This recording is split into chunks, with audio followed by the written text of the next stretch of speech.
አይደለም አድራ እሱን ታዩ አሁን ይልቅ የመጣ ነው ስለኔና ስላንቺ ማውራ ብቻ ነው። ስለኔና ስላንተ ምን ነው? ሉህና አንቺ እንደማፈቅርሽ እንድታውቂልኝ እፈልጋለሁ። አንቺ ማለት እኔ ህይወቴ በጨለመብኝ ሰዓት ድንገት የመጣሽ ብርሃኔ ነሽ ብዬ አምናለሁ። በአንተ መፈቀር እኮ በጣም መታደል ነው አጅናን። ሳራ ስላንተ መልካምነት ደጋግማ ትነግረኝ ነበረ። ምን አይነት ሰው እንደሆንክ ከሱ ማወቅ ፈልግ ነበር። ደግሞ ገና እንዳየው ነው ወደድኩ። ልጅሽ ከሀገር ለጥፋ እኔ እና አንቺ ያለንበት ቦታ ብቻ አድናን ችግሮችን መጋፈጥና ማሸነፍ እንጂ እኮ ነገርን ስማ አድናን። ሴቶች ትሰምኛለሽ? ከዚህ በር ላይ አመናቅረሽ ዞር ሳላደርግሽ በስርዓት ዞር ትችልሻል። ዞር አልልም። የምትፈልገውን አይሆን ነግሬሽ ነበረ።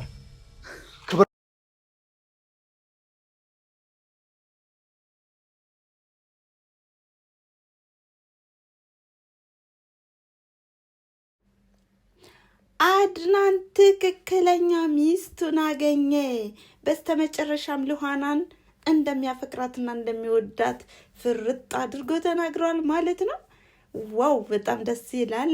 እንዲሁም ሉሃና በሱ በመፈቀሯም ደስታዋን መግለጽ አቅቷታል ማለት ነው። መታደል እኮ ነው በአንተ መፈቀር እያለችም እንግዲህ ፍቅሩን በደስታም ተቀብለዋለች። ሰላም ጤና ይስጥልን ውድና የተከበራችሁ የቻናሌ ተከታታዮች እንደምን አላችሁ? ዛሬም በሉሃና ድራማ በክፍል 13 መተናል ማለት ነው። እናንተም እንደተለመደው ላይክ፣ ሼር፣ ኮሜንት እያደረጋችሁ አበረታቱ በማለት እንግዲህ ዛሬ በጣም ደስ የሚሉ አንድ አዳዲስ ነገሮችንም አይተንበታል። እንዲሁም አድናን ወደ ሉሃናም ያደላበት መንገድ እንዲሁ ደግሞ የውሸት ደብዳቤውንም አድናን አውቋል ማለት ነው። ማን እንደጻፈውና ማን ይሄንን እንዳቀነባበረውም የሚነግራችሁ ይሆናል ማለት ነው። እንግዲህ እንደተለመደውም ሉሃናና ሚራም እሳትና ጭድ ሆነዋል ማለት ነው። ሚራና ሮቤልም እንግዲህ ሴራቸውን መጠንሰሳቸውን አላቆሙም። ነገር ግን እየተነቃባቸው መጥተዋል ማለት ነው። ታዲያ እንግዲህ ሉሃና የያዘችውን ወረቀትም ስታመሳስለው በጭራሽ ሊመሳሰል አልቻለም። ይህንም ለአድናን ስታሳየውም በጭራሽ ከወረቀቱ አይመሳሰልም ስትልም እንግዲህ ወረቀቱም የማን እንደሆነና እንዴት እንደጻፈው ማውቋል። በዚህም የሮቤል እንደሆነ የእጁ ጽሑፍንም ለይቷል ማለት ነው። ሮቤልን ማጥፋጦታል ማለት ነው። ይሄንን ወረቀት ለምን ብለህ ጻፍከው ደብዳቤውን በማለትም ሲነግረው እሱ ግን በጣም እንግዲህ ከማስመሰሉ የተነሳ ሽምጥጥ አድርጓል ማለት ነው። የኔ ጽሑፍ አይደለም በጭራሽ። ጽሑፍ እኮ ሊመሳሰል ይችላል በአንድም በሌላ መንገድ፣ ነገር ግን በእንደዚህ አይነት ነገር ወንድሜ አትጠርጥረኝ ሲለውም፣ ነገር ግን ወንድምነትንም ሆነ የኔን ፍቅሬንም ልታጃጅልበት አይደለም እንግዲህ እምነትክንም በልታል በማለትም ሁኔታውንም የገለጸለትም ነበረ። አድናን በሮቤል ላይ በጣም ተናዶበታል ማለት ነው።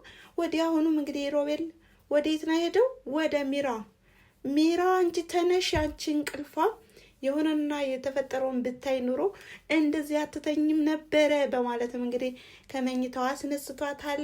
ይሄንንም ጽሑፉ እንደተነቃባቸውና እንዲሁም ሮቤልን እንዳፋጠጠውም አድናን እየፎከረም ተናግሯል ማለት ነው።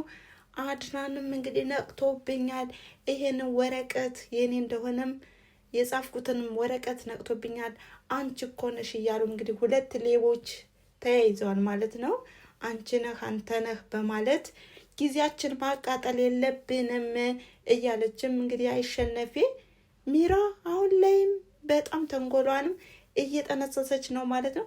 በፍጹም ማመን የለብህም፣ ይህንን ጽሑፍ የኔ ነው ብለህ አትመን ካለች በኋላ ነገር ግን አድናን እንደማይለቃቸው በጠረጠሩና ባወቁም ጊዜ አንድ ነገር ትዝ አላት። ይህም አንተ ሮቤል ሉሃናን እንደምታፈቅርም ሆነህ ሉሃና እህቴ እያለች እንዳትረበሽ በማለት ነው፣ እሷ እንድትረጋጋ በማለት ነው ይሄው ወረቀትም ጽፌ የሰጠዋት ብለህ አድናንን ማሞኘት አለብህ በማለትም ይሄንንም ተንኮል እንዲሰሩ አድርጋለች።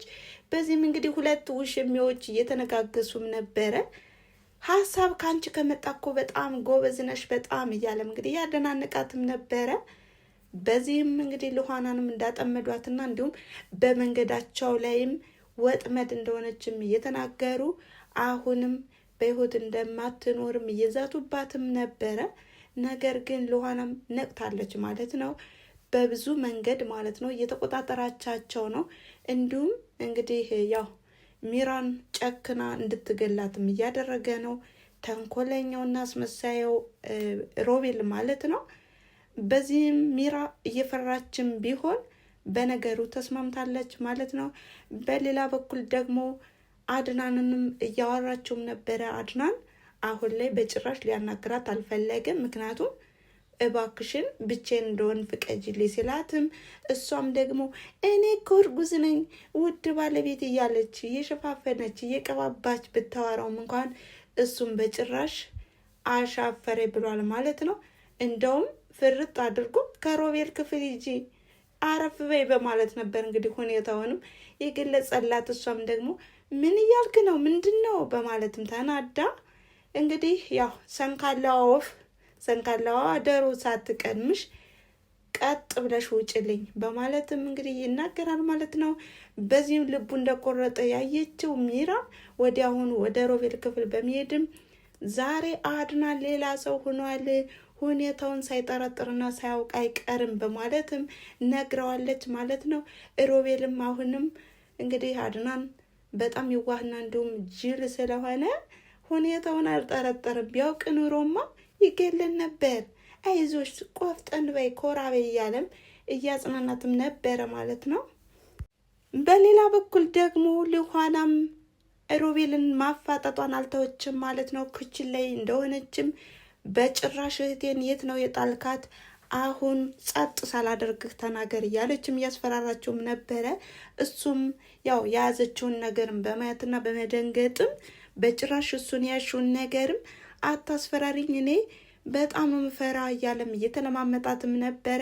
መጨረሻ ላይ ግን አለቅህም ድብን ትላታለች እያለችም በምትለምንበት ሰዓት እንግዲህ መጨረሻ ላይም ያው ልኋናን ማንቆ አስፈራርቷታል ማለት ነው። በጭራሽ የፈራውሽ ይመስልሻል እንዴ? ብትፈሪ ነው የሚሻልሽ። ከዚህ በኋላ ዝምቤን እሽቲ ከሆነ ሲጥ ነው ማድረግሽ በማለትም አስፈራርቷታል። ልኋናም ፈርታ ወጥታለች ማለት ነው። ታዲያ ወዲያውኑም ልኋና ወደ ሮቤል ክፍል ነበር የሄደችው። እንግዲህ ሮቤልንም እንግዲህ በፍቅር እያባበለችውና እንዲሁም በፍቅሯም እንደተሸነፈም ይናገራል ማለት ነው። ይህም ወክ እንዲያደርጉና እንዲሁም ንፋስ ተቀብለው እንደሚመለሱም እየተናገረም ነበረ። አንተ ፈቃደኛ ከሆንክ ችግር የለውም በማለትም ሊወጡ ሲሉ እንግዲህ አጅሪት ሚስት ተብያዋን ወዴት ነው የምትሄዱ በማለትም አፋጣቸውም ነበረ። ምንም አያገባሽም፣ የሆነ ቦታ ደርሰን ብንመጣ ምንም ጥልቅ አድርግሽም በማለትም አድናን በንዴትና በብስጭትም ይመልስላታል። እንግዲህ ሚራም በጭራሽ እኔ እኮ የህግ ሚስትህ ነኝ የመናገር ደግሞ ግዴታ አለብህ በማለትም በሩን አንቃ ይዘዋለች ማለት ነው። ታዲያ በዚህም በትዕግስት ሲለማመናት የቆየው አድናንም ትዕግስቱ ሲሟጠጥ ማለት ነው ወስዶ ከግድግዳ ላይ ወግሯታል ማለት ነው። በዚህም የተናደደችው ሚራ ወደ ሮቤል ክፍል ነበር ሄደችው። ለምን አሁን ላይ አድናንና ልኋና ወዴት ነው የሄዱ ኦኦ እያለችም ነበር። እንግዲህ ወደ ፖሊስ ጣቢያ እንደሚሄዱም የተናገረች። በዚህም እንጥፋ ባክን፣ ያለውን ነገርም ይዘን መጥፋት አለብን፣ ባክን ይቅርብን፣ አሁን ላይ ፖሊስ ይዘናል በማለትም ብታስፈራራውም እሱ ግን በጭራሽ እጅ እንደማይሰጡና እንዲሁም ፖሊስም በእነሱ ላይ እርግጠኛ እንደማይሆንም አስጠንቅቆ እየተናገረም ነበረ። መረጃውንም እስከሚያጠፉ ድረስ ያው ጊዜ ቢሆንም ጊዜው አጭር ቢሆንም ማጥፋት አለብን በማለት እንግዲህ ሁለቱም ተንኮለኞች እያዋሩ ነው። ነገር ግን አድናንና ልኋና ወክ ለማድረግና እንዲሁም ፍቅራቸውን ለመገላለጽ ነበር ሄዱ ማለት ነው። ታዲያ አሁን ላይም አድናን በልኋና ፍቅር እንደወደቅና እንዲሁም እንደሚወዳትም ተናግረዋል። ወዴት ይዤሽ ልጥፋ? እኔ እናንቺ ያለንበት ቦታ ብቻ ይዤሽ ልጥፋ በማለትም እንግዲህ ፍቅሩንም ገልጾላታል። በጣም ደስ ይላል። በዚህም ልኋና በጣም ደስ ብሏታል ማለት ነው። ነገር ግን በዚህ መሀል ግን አንድ ነገር አለ። የእህቴን ነገር ማጣራትና እንዲሁም የሮቤልን ጽሑፍ ማረጋገጥ አለብኝ። እሱ እኮ አሁን ላይ የካደን ነው በማለትም ትመልስለታለች ማለት ነው። እሱም ቃል ይገባላታል። አሁን ላይ አረጋግጠዋለሁ ችግር የለም ይላል ማለት ነው። ታዲያ አሁን ላይ ሮቤልና ሚራን በጣም ደንግጠዋል ማለት ነው። እናም ምክክራቸውንም እየጨረሱ ነው።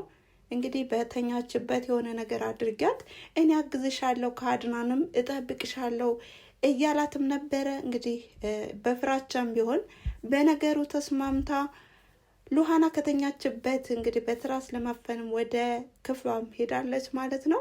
እናም የዛሬው ቪዲዮ ያቆመው እዚህ ላይ ነበረ። በቀጣይ ቪዲዮስ በምን አይነት መንገድ ይመጡ ይሆን የሚለውን ይዘን የምንመጣ ይሆናል ማለት ነው። የዛሬው ክፍል በጣም የሚመችና እንዲሁም ሉሃናና አድናን የተፋቀሩበት እናም ሮቤልና ሚራን የፈሩበት ክፍል ነበረ። በጣም ደስ የሚልና አጓጊ የሆነ ክፍልና በቀጣይ ቪዲዮ ደግሞ በጣም በጉጉት እንጠብቃለን ማለት ነው። እናንተም ሀሳብ አስተያየታችሁን በኮሜንት ጻፉ እያልን እዚህ በኋላ እንግዲህ የሚራና የሮቤል ነገር እያለቀ ነው። ጉዳቸውም እየፈነዳ ነው ማለት ነው። ከዚህ በኋላ አድናን በፍጹም ሊታለል አይችልም። ምክንያቱም አስመሳይነታቸውንም በጋድ እያየ ነው ማለት ነው። በጣም ደስ ይላል። እናም የዛሬው ክፍል ይሄን ይመስል ነበረ። በቀጣይ ቪዲዮ እስከምንገናኝ ድረስ ስለነበረን ቆይታና እንዲሁም ጊዜያችሁን ሰውታችሁ ስላዳመጣችሁኝ እንዲሁም ስለምታበረታቱኝ ከልብ አመሰግናለሁ እያልኩኝ መልካም ጊዜ። ባይ ባይ።